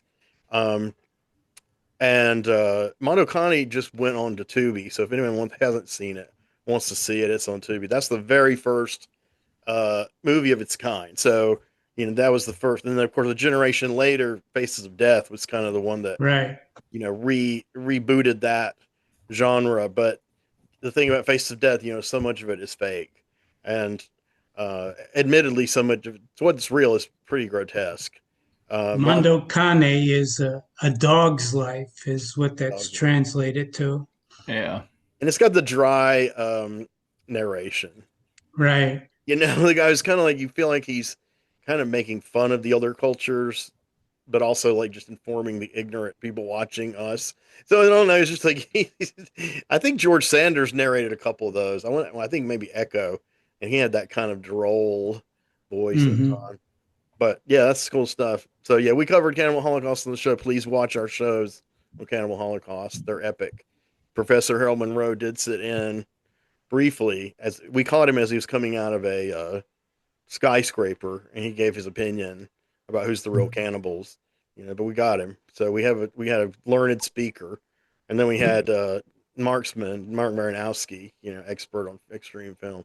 But I pieced it together. It's kind of funny. You know what? Nobody ever commented about the Harold Monroe thing. Not one person ever commented. And I was like, wow. I mean, even people are really into the movie. And I was like, guys, nobody got it. Or they thought it was so cheesy and obvious of me, which it kind of was. But, that's what I put at the end of the symposium. I had that scene at the end of Cannibal Holocaust where he says that, I wonder who are the real cannibals. But anyway, great movie. So, Justin, out of all the movies we've done, covered, is there any particular one that you think was really a great review or a great film, great opportunity, and any that you covered that you think you did a pretty decent job with, you were wanting to share with people? Well, I really enjoyed covering Get Carter, which was a very early Michael Caine film, because I tend to like British films, and this was really good. It was a revenge film, and it's the best thing I've seen Michael Caine in, I think. And it was very dark. Yeah, I'm not saying I go out of my way to see violent films, but it was, I don't mind violence at the same time. So it was just a good, grainy, gritty British drama, and I liked it a lot. I also like quite some of the sort of zanier, excuse me, films, such as films I'd never seen before that often heard about, and one was A Clockwork Orange. So a Stanley Kubrick film. I tend to like his films when I see them, and I just like that because it was just so out there. And at the time, you thought this film's a bit off the planet, but then the sign of a good film is that you're still thinking about it 4 or 5 days after watching it.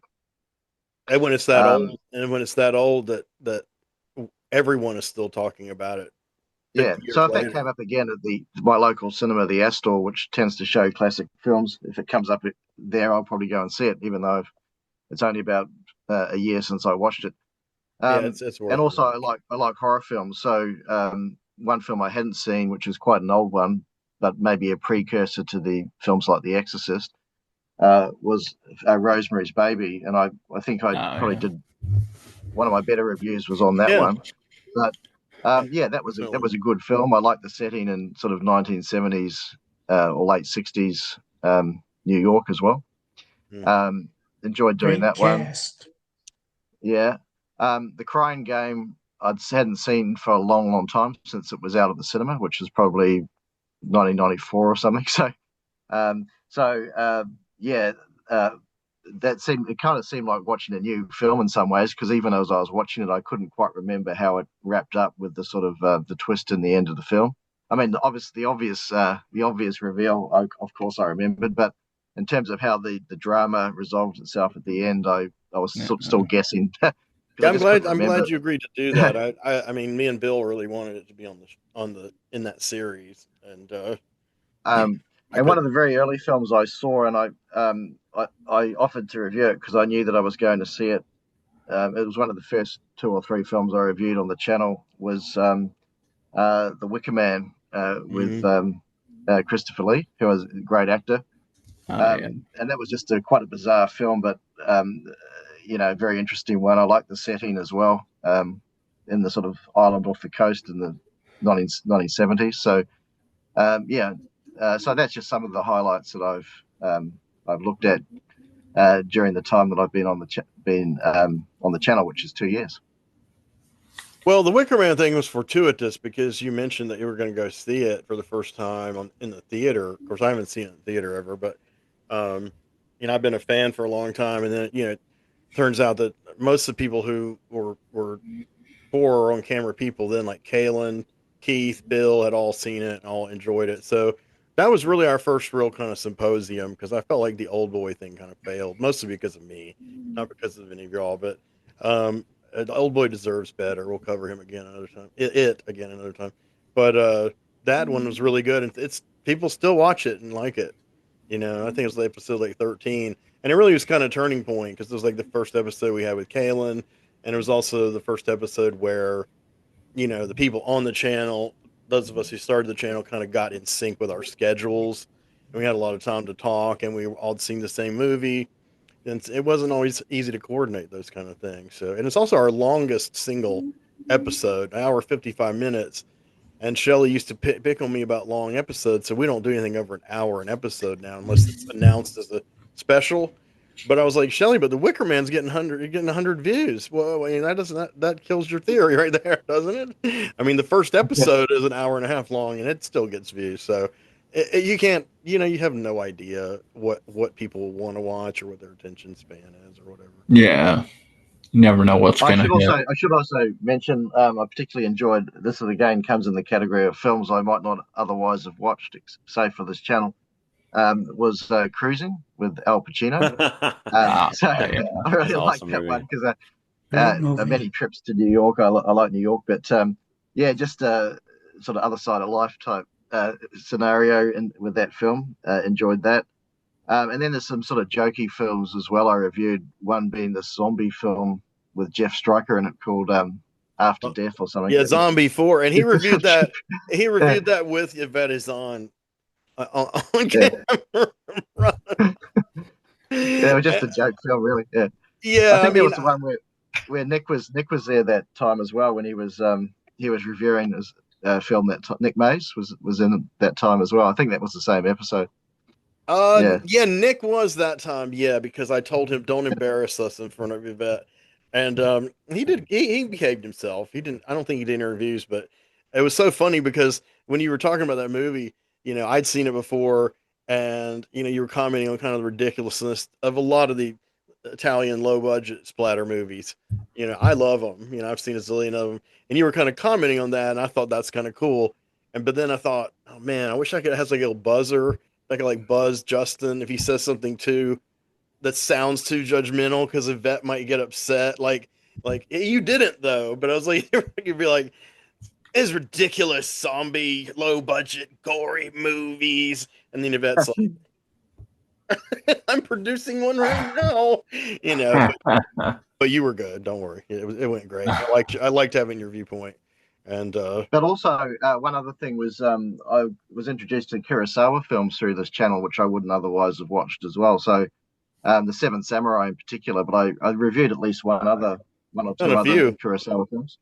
But Yeah, yeah, I really enjoyed doing reviews, watching and doing reviews for Kurosawa films. you did Hidden Fortress, and you did Rashomon also. Mm, And that's right. I have a feeling if we do Japanese cinema again, which we will, I was going to ask you to do Ron since you saw that in the theater. I haven't seen it. Yeah, yeah. I saw it about 3 weeks ago. Yeah, there was a newer one. It wasn't black Yeah, and white. The others are in the 50s, right? So this one was about 1985, yeah, it was one of his and it was later movies. you can see the King Lear influence in the storyline. And that's Tatsuya Nakadai playing the main character, but you can't recognize him under all that old man makeup at all because he's just like we've covered several films with him in it, and he looks and acts almost completely different every one of them, you know. But I have that controversial opinion that he's the greatest living film actor, you know. Is like 90, so I guess when he goes, I'll have to figure out who else is around. But I didn't say Well, look, stage actor. There might be some better ones. well, look, guys, thank you very much. I have to pop off at this point, but All right. I appreciate you having me on, and Thank you. congratulations, being 2 years. That's Yeah, awesome. man. Thanks. See you, Dwayne. All right, Good man. seeing Adios. you, Take care. buddy. Bye, y'all. Take care. Yeah. That was lovely. So our own Briggy Williams should be joining us very shortly, according to something she sent me. We had invited some guests who are subscribers to the channel, and I don't think any of them are going to be able to make it. One guy said he was sick. After he's been telling me all week he wanted to. I mean, when I told him last night we're switching to Zoom, he's like, "Hell yeah," you know. But I guess he's ill. And Shelly, who was one of our original cast members, said she was going to try her best to make it, but I don't think she's going to have time. Well, she sent me a thumbs up. I don't know if that means she's going to come on or not. I sent her the link while y'all were talking. She's a 50-50. We'll see. We'll see about Shelly. Now, Rhonda Bauman was our special guest, and has created some material for the channel. But she had a friend who she wanted to bring on to sit in, who's a film guy, and apparently his car died on him. So she said she's going to pick him up, and then I don't know if I quite understood the thrust of the rest of her text. I don't know if she meant she was going to be too busy dealing with that, and neither of them would be able to come on, or if maybe both of them would come on, but a bit later. So I did text her for clarification, and I'm waiting for a reply. So, but her schedule it's pretty flexible when she does like the video essays, but for her to be with us on the panel, I mean, I'd like her to be a part of the show regularly. I always have. I do think. I mean, I kind of consider her and Tanya Atomic to be, honorary parts of the channel. Tanya's put in a lot of hours for this channel now. Tanya Atomic, for her fans out there, cannot be with us, and she has like the most, airtight alibi you can imagine for not being here. I can't tell you for sure, but allegedly within the last 24 hours, she gave birth to her first child. So, yay, Tanya. Yeah. Congratulations, Tanya. Yeah. Tanya does our ending credit music, and we've interviewed her to a feature interview, and she's appeared on several panels, and she's done several video essays. I've got some more in the can of hers on Lynch. There's a really good one she did on the Straight Story that I can't wait for y'all to see. So yeah, I mean, and it's good to see Frances again. And we try to get her on as much as possible, but she's got a lot going on. I think she undersells herself as a commentator. Yeah. Because I tried to tell her that, you're great. I mean, I've had people, not us, but other people tell me she's great. So I mean, she's a scholar. She's erudite. That's another reason I wanted Rhonda. Rhonda's the doctor. She's actually a PhD. So I just call her Dr. Rhonda, or I call her Doc usually. But I met her that's why I wish she was on, because the way I met her is pretty hilarious, and ties directly into the channel very closely, actually. But we'll save that. If she doesn't come on, I'll tell you the story later. But if she comes on, we'll tell it together. So we caught everybody's favorite movies you covered, except for me. Does anyone want to know mine? Everybody's like, Go ahead. Yeah. oh, hell, fuck that. No, I'm kidding. Shut up, Covert. No. Okay, well, my favorite movie that we've ever covered on this channel. God, that's hard, man. That's really hard. Because so many of them I mean, I'd say most, but not all. Most of the ones I've covered are among my favorite movies. That's why I pick them. Yeah. Some of my favorite movies I've asked y'all to cover because I was overwhelmed, and sometimes people did that, and it was like, that's cool. And you didn't always like them as much as me, or sometimes you liked them more than I did. But I don't know. As far as my reviews, though, I would say I would like to think, though I've only watched it through when I was editing it. I would like to think that the Twin Peaks Fire Walk with Me episode was great, but it's hard to say. It hasn't really gotten much traction. So I don't know. I don't know. Obviously, there are some people who like Lynch who are watching. They just might not be into Twin Peaks. You know, there is that division sometimes. You know, Mm. um, whereas I'm kind of like I love all David Lynch, but Twin Peaks is like the pinnacle of my David Lynch experience. But you know everything else is a very very very close second. And I've actually been contemplating rewatching The Return really recently because just us talking about this stuff so much. It comes up a lot in our symposiums. Mainly, usually I bring them up, but not always. Sometimes Chuck, sometimes Bill. Not Bill. You haven't seen it. Um, who's the other? Somebody besides me and you will bring up The Who's the Return. other guy? And what now? Okay. Oh, is he in trouble? Uh, What's up, bro? Dog barking. Uh, uh, well, familiar with that one. yep.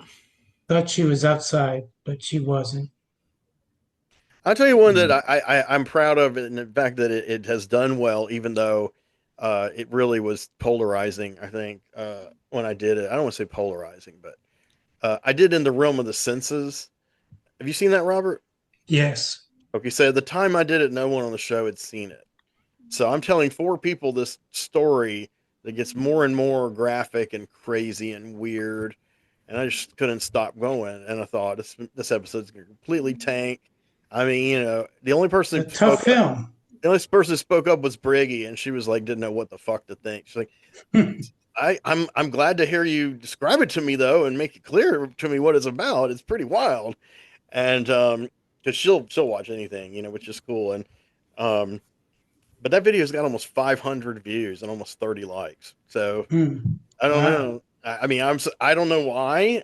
I think part of it, I did a really good thumbnail art. I know that sounds weird. I did a real simple thumbnail art, and sometimes, and also when I put it up, I researched how many actual reviews of this are on YouTube, and not like trailers or things about the movie in general or scenes from the movie, but like actual reviews. I mean, there was like three besides on all of YouTube, and I was like, well, no wonder it's doing well. Obviously, people something hasn't been covered enough. There was another movie we covered that we were lucky like that, but I can't think of what it was. But there were no reviews of it on YouTube, and I didn't know that. But one of our viewers pointed out to me in the comments, "This is the only one I found. Thanks for putting me onto this movie." Um, and of course, in the mood for love, wrong movie, but it was on my mind. In the realm of the senses, did gain some trolls, um, and we kind of had to figure out which was real and which wasn't. And one was legit. It was a young lady who really thought that I didn't do a good job, and that I wasn't really good in general. It was just that this blue guy who thought he knew what he was talking about. She really said this more. She really did call me the blue guy. You can ask Chuck. He, you know, but I thought, is she a troll? And then another troll came behind her and was basically doubled down on the stuff she said.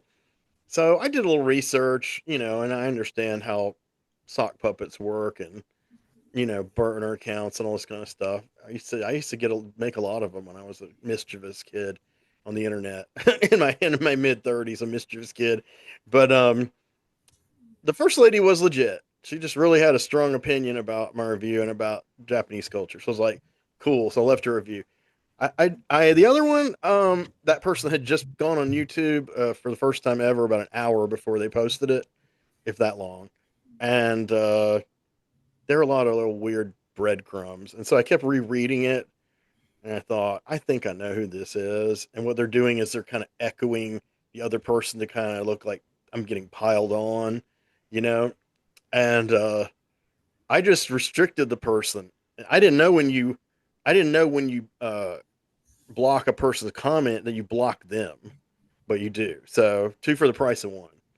Um, so my theory about who it is, I won't say her name, but it's somebody that I used to be married to. So that kind of narrows it down to anyone who knows me. But that's I'm I'm like 90% sure that's who it was, but I could be wrong. I could be wrong. Um, we have only had a few trolls. We've gotten rid of all of them. We only had one major one, and it was really a sad thing that drew out long too long. And finally, again, I accidentally realized how to block him from commenting or interfacing with us. So that's a good thing. But yeah, man, we've had a great crew, and I think everybody we got now is really awesome. It would be nice to get maybe one or two other people just to have around. Regulars. Yeah.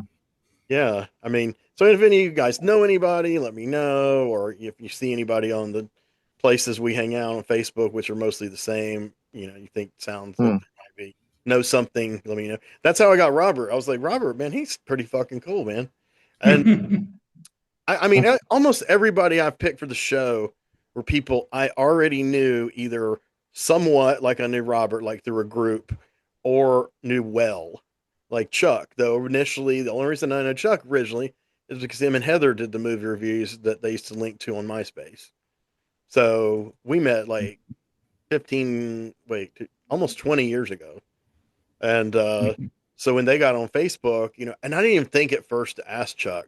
I thought, well, Heather's too busy. I don't know if the Chuck want to do it. And then, like a year later, I was like, it wasn't even a year later. It was just like a few months. I was like, well, wait a minute, maybe Chuck would be great. So I just, and that's how I reached It out. seems like half the regulars are from North Carolina, including yourself.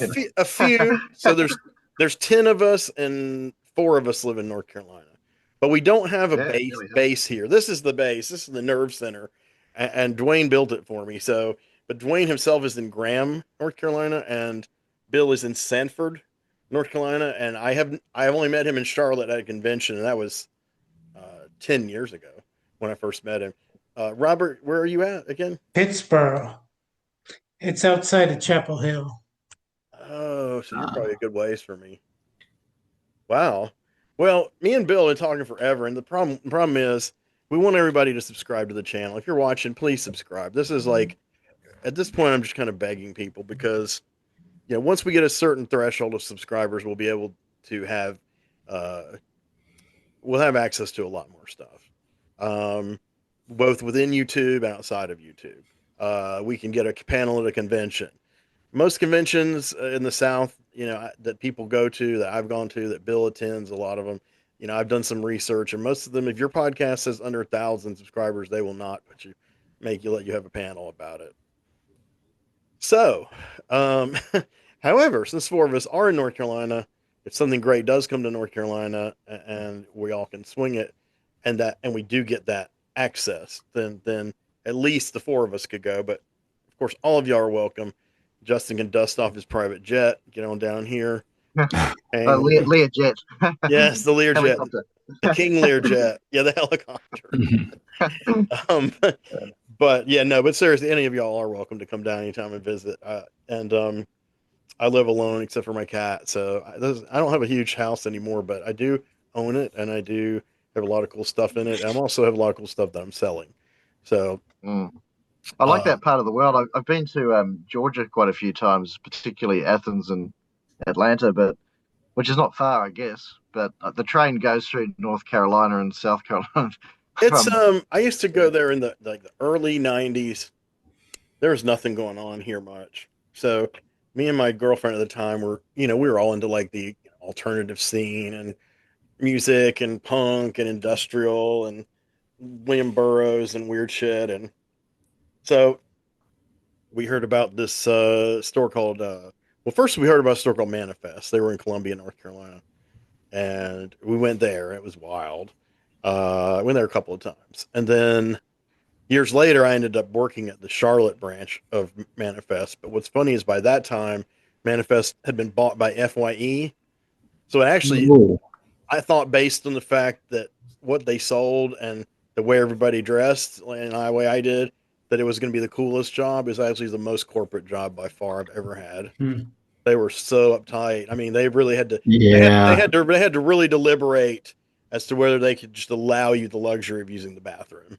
It was really hard decision. Wow. Well, they didn't have an intercom. They were so primitive. It was insane. They didn't have an intercom. They had a bell. and then ring this bell from the front and hope you heard it in the back room. And in the back room, they had a two-way mirror, so the customers just saw a big mirror behind, but all the managers could see what was going on. So they would like do the truck. Now this is good is the managers were the only people who processed the stuff. So they're the only one who did any physical labor, but they were making way more than we were. I mean, I was making 735 or something, and my health wasn't that great. I really went out of my way to do almost nothing. I just, and I mean, I did the bare minimum, and talked to a lot of cool people. A lot of cool stuff came through. I did get some cool things at the time when I was collecting DVDs and stuff, but it was a weird atmosphere. But they closed about 2 years ago, and I used to go to that shopping center, and I'd drop in, or I'd go eat at the Subway there. That Subway was the first restaurant in my whole area during COVID that reopened that you could eat inside of. They probably weren't even supposed to, but they let us. And so Manifest, my old employer, was there. And so I went there, and there was like, oh, it's closed. And I took some pictures, and I put it on Facebook, and I was like, thank God this place is fucking gone, man. These guys make my life miserable. And then some of the customers who are my friends were texting me like, I love Manifest. I'd love to hang out there. I got this. I got this rare Hawkwind album there. What the hell's your problem? And I was like, you didn't work there, though. You're seeing the other side of it, bro. Yeah. I mean, and the funny thing is I could see a customer defending them, but their prices were like their prices on used Blu-rays. They charged what new Amazon charges. Mm. So I was like, God, man. Gouge rate. Indeed. I think the young lady's coming. There she is. The Phantom Zone, even as we speak. Woohoo! Bye, Briggy. Hey, Briggy. There we go. Working it. Am I? No, not yet. Okay, hold on. You're getting Not there. quite. I've got to tilt right. my whole. One day I will get it. I will have it. Okay. Oh, there you go. Yay. Oh my goodness, that's Right. hysterical. How's everyone doing this evening? All right. Good, man. We're Good. having fun. Okay, sounds nice. Sounds We've been great. we've been on for about an hour and a half or so. Yes. And yes. Sadly, you have missed several people who have already left. Oh. And I know they're going to be really disappointed they didn't see you, but maybe you'll text them and say you're sorry. Okay. One of them was Bill Mulligan. Bill is I think in New York. I think he's in New York. He's visiting his family. Oh, Bill, sure. But he didn't have a lot of time to sneak and use his phone and get on. And Tim, believe it or not, Tim Tolbert actually came on. And we didn't. Oh, wow. And we didn't even have a famous person on, and he came on anyway. Yes, Tim, that's for you, buddy. And he was actually the first one here. And, wow. Okay. Who else was here? Somebody else was here. Dwayne, our producer, Dwayne. I was like, oh, Briggy's going to meet Dwayne. And oh, I didn't. Yeah, I was at work. He left about 15 minutes ago. He was. Francis must have been it. She was early because she was only on for about 30 seconds after I arrived. Francis did ask about you. Yeah. Francis was here from near the beginning to about an hour ago. Right. I'm going to be eating strawberries through this. Do you mind? That's quite all right. That reminds me of a show I'm watching. I can't remember. I think it's Star Trek Brave New Worlds, where they were talking about one of the characters liked strawberries as their comfort food. And it was one of the newer characters I wasn't as familiar with. But anyway, I recommend that show. If y'all haven't seen it, it's brilliant. Brave New World? Star Trek? I mean, I've been hearing it's great. How old is it? How old is season 3 starts in a month or two. Season 3. Wow. Yeah. Is that the one with Pike? Yeah, Pike's the captain. It's the same. No. It's the same trio of characters that are in the original pilot. Pike, number one, and Spock. It's just they're recast. Okay, of course, but I have to just say I'm such a purist, you know. I mean, I did watch. Deep Space Nine is like my absolute favorite. That's still part of the OG though. But yeah, it is definitely. I like Discovery. A lot of people hate it. I loved it. That's just me. Season 1 was an experiment to take it to like R level, like profanity, gore, sexuality, Mm, and mhm, mhm, mhm. all the fucking fan bros were like, it's too woke, Before woke was woke. By the way, I'm unfriending you right now. Boop, for using that word. unfriended.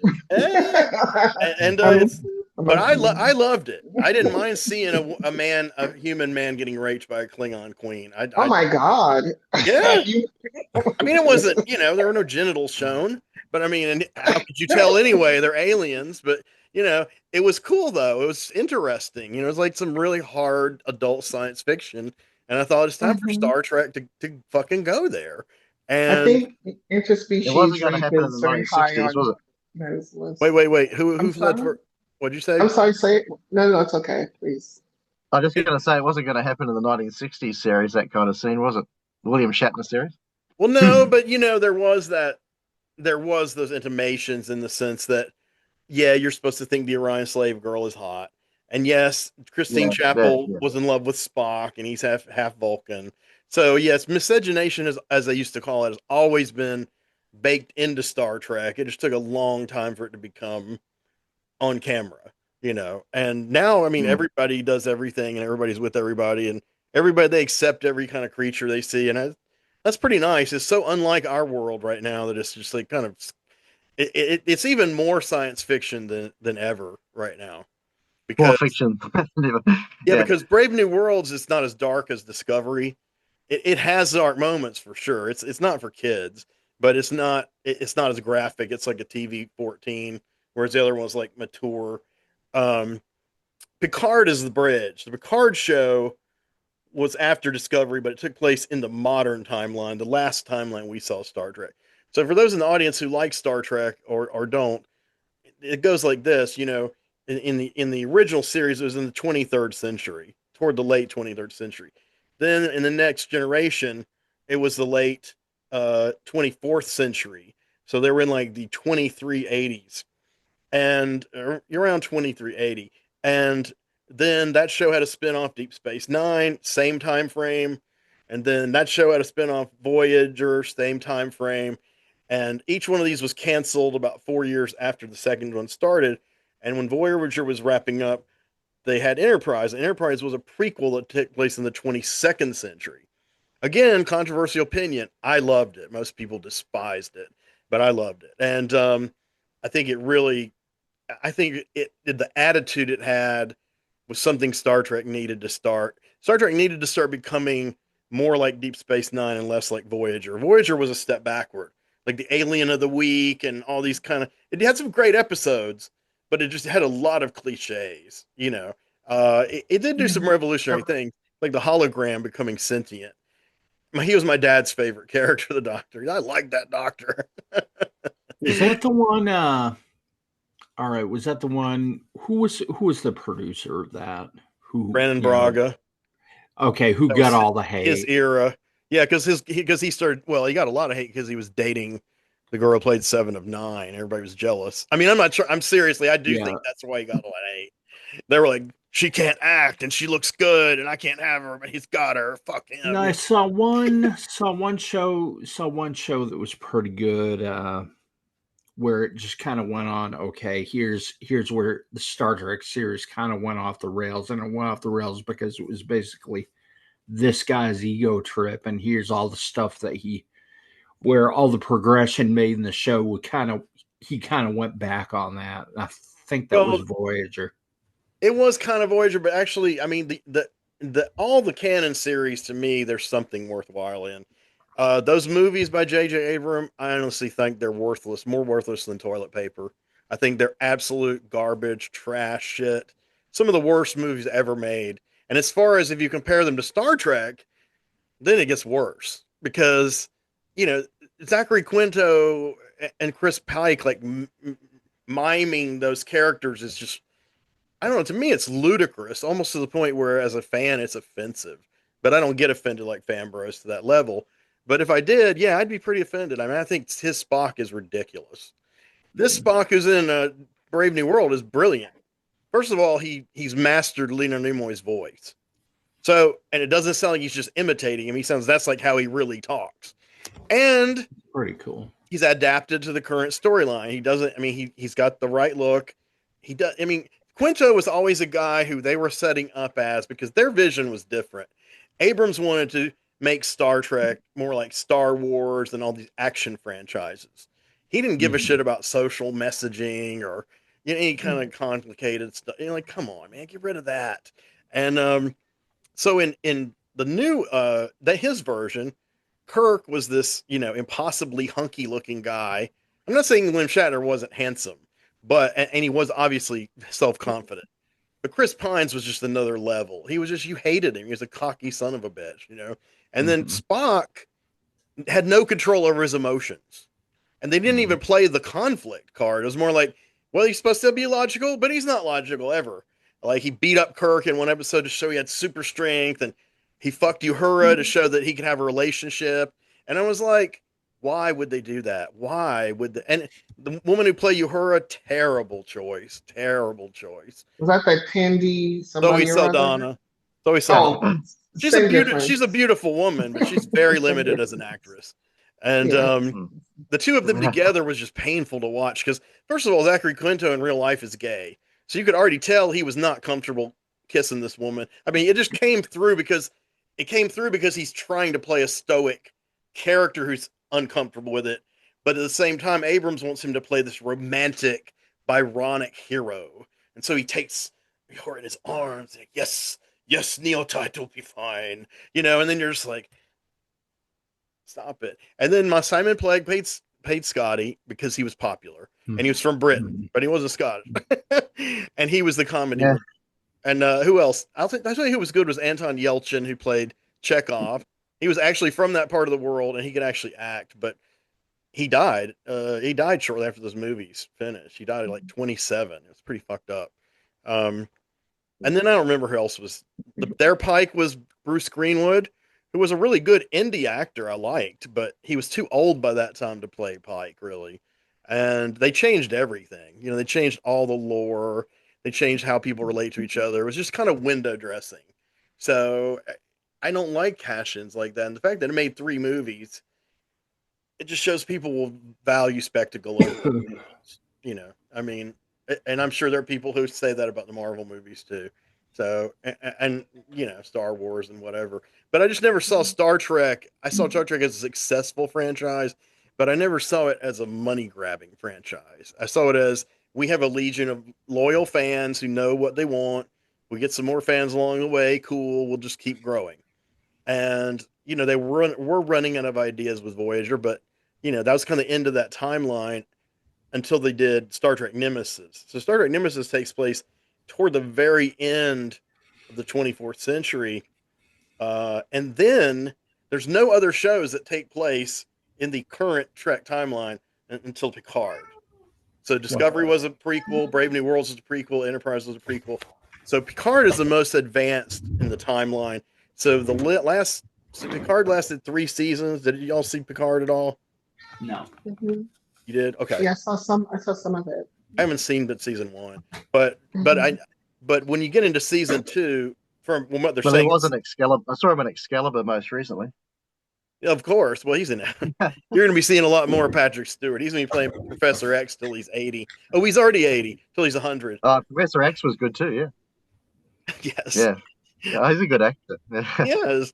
But a Picard basically is season 2 starts in the year 2400. So it's the first show in the whole franchise to take place in the 25th century. They've almost caught up with Buck Rogers, but not quite. Just kidding. But I understand the 3rd season is kind of a real heavy send off to the next gen characters, and they did bring 7 of 9 from Voyager back into Picard, but she's in her 50s now. She's still gorgeous, but they didn't play her like a sex symbol. But she's they took most of her implants out. I don't mean those implants. I mean her cybernetic Borg implants. But she still has like the thing on her face. But I loved her being in that show. I thought she was great. I just think Jerry Ryan's a cool person. I think considering the pedestal she was put upon, I think she's relatively humble. It comes across that way. Well, what's that whole story? She told, I guess, something like when the show ended, she took that outfit they were making her wear and she burned it. I can see that. Sure. Yeah, I Um, mean, it was, and then they did the same thing in Enterprise. They had the Vulcan first officer T'Pol wear a cat suit, quote unquote, just like Seven of Nine. uh, And I didn't find that woman attractive at all. I liked her character. I didn't care about her. I didn't care about her glittery suit though. But she wasn't a very good actress. But as the show went on, she kind of got better. I mean, a Vulcan. I guess if you're not a good actor, a Vulcan isn't probably what you should start with. But throw her in there. She's hot. Just throw her in there. See what she can do. Put the ears on her. But Brave New World is it's a very the end of season 2 of Discovery. The cast jumps into the future permanently, the main cast, and never to return. And I forgot the conditions for this. There's a lot of complicated time travel. There's like this weird kind of computer intelligence that's trying to control everything, and Section 31, the spies that were in Deep Space Nine, this is a prequel to that, are trying to stop it, and it basically ends to where they have to purge all of the information of the crew from Starfleet, like as if it never existed. And that's the producer's way of saying, this is why you didn't know Spock had a half sister, why you didn't talk about her. It's like, we don't speak of these things. Now, in Brave New Worlds, season 1, they have mentioned those characters a few times, but whenever a character who doesn't know about it comes by, they shut up. They know, like Spock and Pike and them know, but none of the other people knew they ever existed. And Yeah, but in an episode of Star Trek, though, the original, Spock was married. Did they ever address that Spock in was later married. episodes? Spock was to be He mated. was he was to be right. He was right, sort of engaged, betrothed, whatever. Okay, and Right. there every 7 years is their mating. Correct. So then you'll appreciate this in Brave New World season 1, which takes place 7 years before, and it's the original series season 1. T'Pring Mhm. is a recurring character, and they're engaged. Oh. So, Oh, okay. but I mean, they've made, Yeah. and they have mated. They haven't any kids. They have mated, and that's the Pon Far episode of Muck Time. Instead of it being like, this is the arranged marriage, Spock's going to come because he's in heat, it's more like, this is his ex fiance, and he's in heat again, so now he's going to come try to claim her. They do little things like that Okay. that are possible because they want Okay. to update things, because they're not happy about like the way women were portrayed in Star Trek. Um, Nurse Chapel. So the key with Nurse Chapel, she's not just some goofy housewife type who's like, "Oh, Mr. Spock," pining.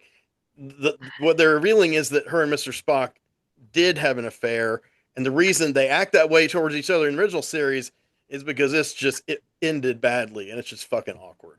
I'm Which is sorry, realistic. you but you talk about this, it sounds almost like a Real Housewives sort of situation. It's what they're very trying to do intergalactic. what they're trying to do is have Sorry, more Real interpersonal Housewives. relationships, but that's how Discovery was. It's not as much Discovery now. Brave New World is like a Alien of the Week show, kind of. I mean, in other words, it has mostly self-contained episodes, but it has like some sub arcs, like the thing with T'Pring goes through. So it's kind of like the old series, but it's kind of something different. It's like a different way of looking at the same characters. My point being is that the people they recast are doing a much better job than the ones that Abrams did, because they're written better, they're directed better. They know not to act a fool.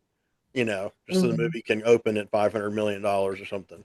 Yeah, I think a lot of times when you have these franchises that have had a long history, they were unexpected blockbusters from decades ago, sort of like the Star Wars franchise, and let's even go into the Star Trek franchise that came before that. You have to, whoever owns that IP, they really need to be respectful of those characters because the fans are very wedded to them. Well, that's So the why way that's why they, they're doing these shows now, because first of all, Mhm. they knew that Trekkies didn't like Abrams movies, and so we got to go back to the original timeline. They went to the original timeline, and like I said, they did a radical experiment, but fan bros hated it, and it's like, so who do we Yeah. please? The fan bros or the Mhm. rest of the Trekkies who are open minded. So their middle ground was kind of to tone down Discovery a little, and to do that, since it was already a prequel, they brought in Pike and Spock as recurring characters prior to the events of the Mhm. Cage, and Mhm. all the Mhm. continuity fits fine. And one thing that bothers people is like, why do some of the Klingons look different? Why do the Gorn look different? I'm like, man, use your fucking imagination. It's science fiction. I mean, they already established in Deep Space Nine that Klingons have several different appearances. I Mhm. mean, they reconciled that when they went back to the Trouble with Tribbles. You remember when they went Yes. back to inside the Yeah. episode? Yes. That was great. And Mhm. Jadzia's like, gosh, he's so hot. And Cisco's like, yes, Kirk was quite a ladies' man. She's like, no, I mean Spock. Which is a goof because Shatner thought he was like the shit then, whereas actually the character actor was popular women was Leonard Nimoy, not him. So my aunt used to talk about him all the time, Spock. I And think that's actually the master's thesis between Spock and Kirk. Which one do women prefer? I think the women prefer a more Spock-like. Uh, but that's another stream. And it's true that we cannot see that far behind. If we looked all the way in the past, we'd go blind. In the night, from the stars as they've all lived their lives, and the light that they gave as they burned and then died.